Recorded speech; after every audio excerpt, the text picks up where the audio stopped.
रोने लगा, ये हमारी दीदी नहीं हो सकती है, ये नहीं है दीदी। जानकी ने कहा क्यों, मुझ में क्या कमी है? उसने कहा यदि आप दीदी होती तो भाई को पाकर इतने दिनों बाद भाई मिला है, आप तो लिपट गई होती मुझसे, माँ का हाल चाल पूछी होती। आप न मुझको सीने से लगाई, न आप माँ का हाल चाल पूछते। आप मेरी दीदी नहीं हो सकती हैं। और जैसे कहा वैसे तो माता जानकी दौड़ कर लिपटा दी उस बच्चे को, हृदय से लिपटाई। और जैसे लिपटाई वैसे हनुमान जी महाराज रोने लगे। धन्य है भाव, और भाव पर प्रकट हुआ परमात्मा। धन्य है। जनकपुर में यानी नेपाल का परिक्षेत्र और बिहार का, उस परिक्षेत्र में एक परिवार रहता था, एक पंडितानी रहती थी। पति संसार में था नहीं, पति संसार छोड़कर जा चुका था, विधवा थी माँ। उनकी आयु क्या थी, तो अधिकतम उनकी आयु 40 वर्ष थी। उनका एक बेटा रहता था उनके संग 8 वर्ष का, नाम था प्रयाग। प्रयाग नाम का बेटा रहता था, उसी के साथ माँ और बेटे, बड़ी गरीबी थी, एक झोपड़ी में वास किया करते थे दोनों। एक दिन प्रयाग गया, खेल कर आ रहा था तो बहन भाई दोनों लड़ रहे थे, आपस में झगड़ रहे थे। सुख खड़ा हो गया, क्यों लड़ रहे हैं? तो पता चला कि बहन कह रही कि कल आप हमें क्या देंगी। तो वो खड़ा हो गया, सोचा क्यों मांग रही है। तो भाई ने कहा तू रक्षा बांधेगी तो कौन सी मिठाई खिलाएगी, कौन सी मिठाई खिलाएगी, जितनी अच्छी मिठाई खिलाएगी उतना ही मैं तुझको दूंगा। तो वो प्रयाग दौड़ कर गया, कहा भैया कल कोई कार्यक्रम है? हाँ हाँ, कल रक्षाबंधन है, कल बहनें अपने भाइयों को राखी बांधती हैं और उसके बदले भाई कुछ देता है। तो मेरी बड़ी दीदी भी आएंगी और छोटी वाली तो लड़ी रही, ये भी कह रही कि मैं रक्षा बांधूंगी। तो प्रयाग दौड़ कर घर आए, अपनी माँ से कहा माँ, अब छोटा सा बच्चा 7-8 साल का बच्चा, उसने कहा मैया कल हमको रक्षा कौन बांधेगा? अब माँ को तो बिटिया है नहीं तो क्या बतावें। अच्छा एक बात और बताऊं, आपके पास 2 रुपए हो जाए तो कई बार पड़ोसी भी बिटिया भेज देता है, चली जा 100 रुपए मिल जाएगा। लेकिन गरीबी हो ना भैया, तो आपकी बिटिया सच भी भाई मानती है तो कई बार माता पिता जाने नहीं देते। कहाँ जा रही है वहाँ?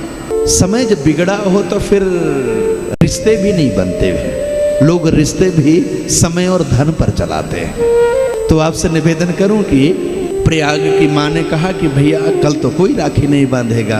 तो रोने लगा प्रयाग, माँ मेरी कोई बहन नहीं है? नहीं है। अब छोटा सा बच्चा, उसने कहा माँ जब पड़ोसी को बहन है तो उस लड़के को बहन है, तो मुझे क्यों बहन नहीं है?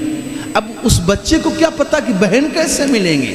उदाहरण क्या दे रहा है, माँ देखो उनके घर झोपड़ी है ना, अपने घर झोपड़ी है।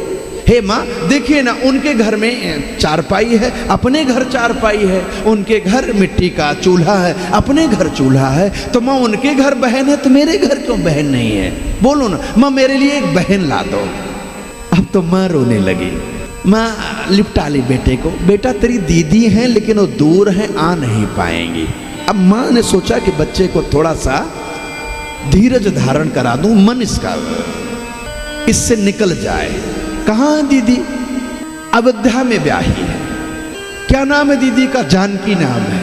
वो जनकपुर की थी और अयोध्या में ब्याही है, जानकी नाम है उनका। वो बहुत दिन हो गया गए, वो आई नहीं।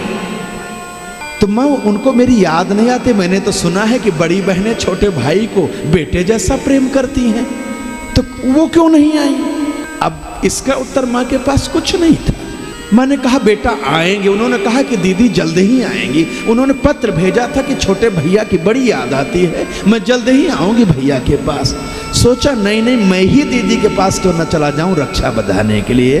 तो प्रयाग ने क्या किया, माँ की जो, क्योंकि गरीबी थी तो देगा क्या बहन को, तो माँ की जो धोती दोपहर में माँ ने पहन कर धुला था उतार करके, उसको लाया और उस धोती को, जगह जगह फटी धोती थी लेकिन उसको उसने फोल्ड किया और चारपाई के पास रख लिया, लेट गया चारपाई पर। सोचा जैसे मैया लेटेंगी वैसे भाग जाऊंगा और रक्षा बंधाऊंगा तो यही धोती दे दूंगा बहन को। अब उसको ये नहीं लगा कि हमारी माँ क्या पहनेंगी।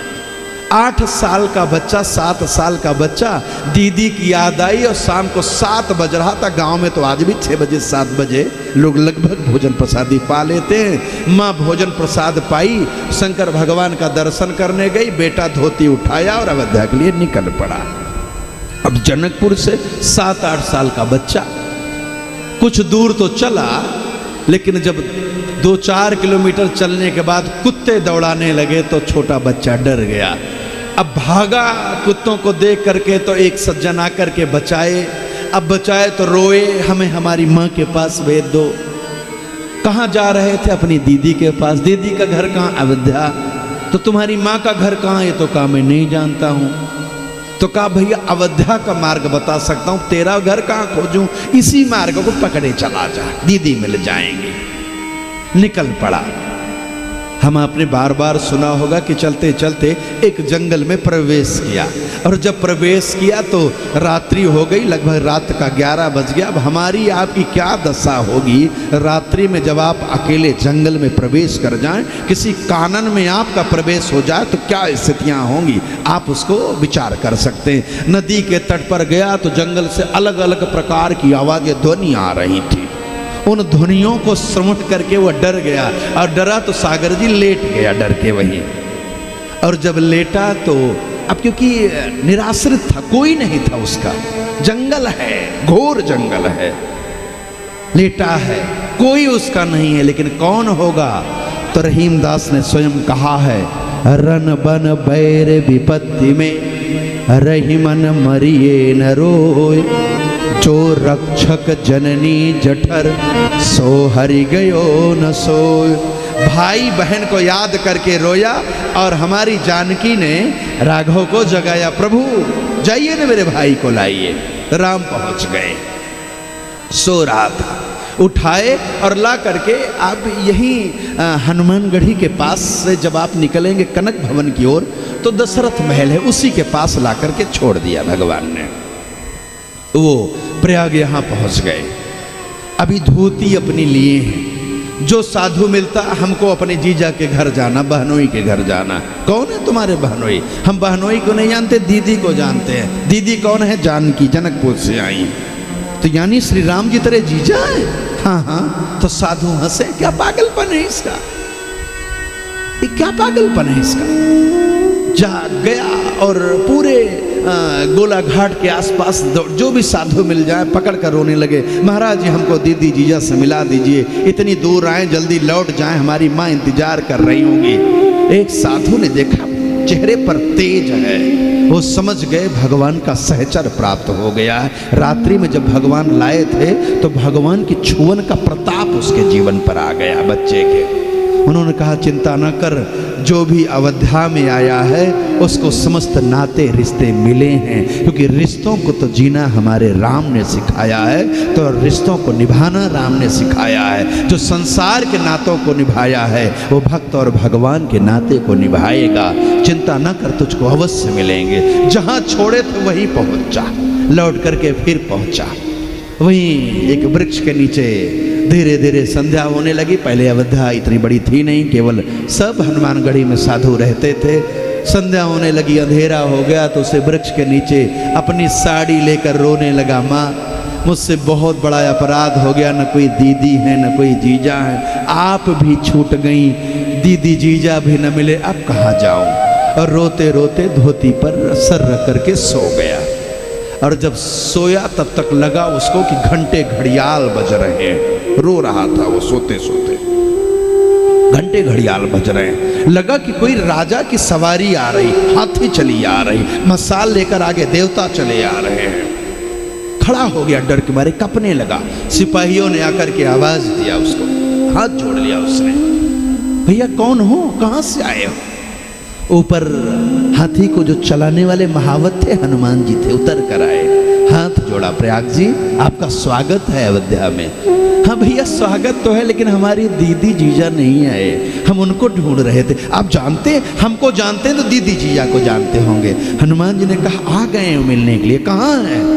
हनुमान जी ने ऊपर देखा तो भगवान राम और माता जानकी सामने आकर खड़ी हुई। राम तो जब इससे जानकी खड़ी हुई तो राम पीछे चले गए, क्योंकि ये दीदी को खोज रहा, जीजा को तो बाद में।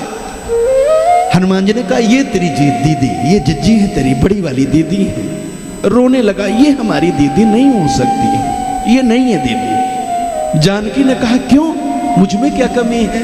उसने कहा यदि आप दीदी होती तो भाई को पाकर इतने दिनों बाद भाई मिला है, आप तो लिपट गई होती मुझसे, माँ का हाल चाल पूछी होती, आप न मुझको सीने से लगाई न आप माँ का हाल चाल पूछते, आप मेरी दीदी नहीं हो सकती हैं। और जैसे कहा वैसे तो माता जानकी दौड़ कर लिपटा दी उस बच्चे को, हृदय से लिपटाई, और जैसे लिपटाई वैसे हनुमान जी महाराज रोने लगे। धन्य है भाव, और भाव पर प्रकट हुआ परमात्मा धन्य है। जिस स्नेह को, जिस वात्सल्यता को प्राप्त करने के लिए मैं स्वयं युगों युगों से लगा हूं, जिसको नहीं प्राप्त कर पाता उसको अबोध बालक रूपी ये प्रयाग प्राप्त कर रहा है।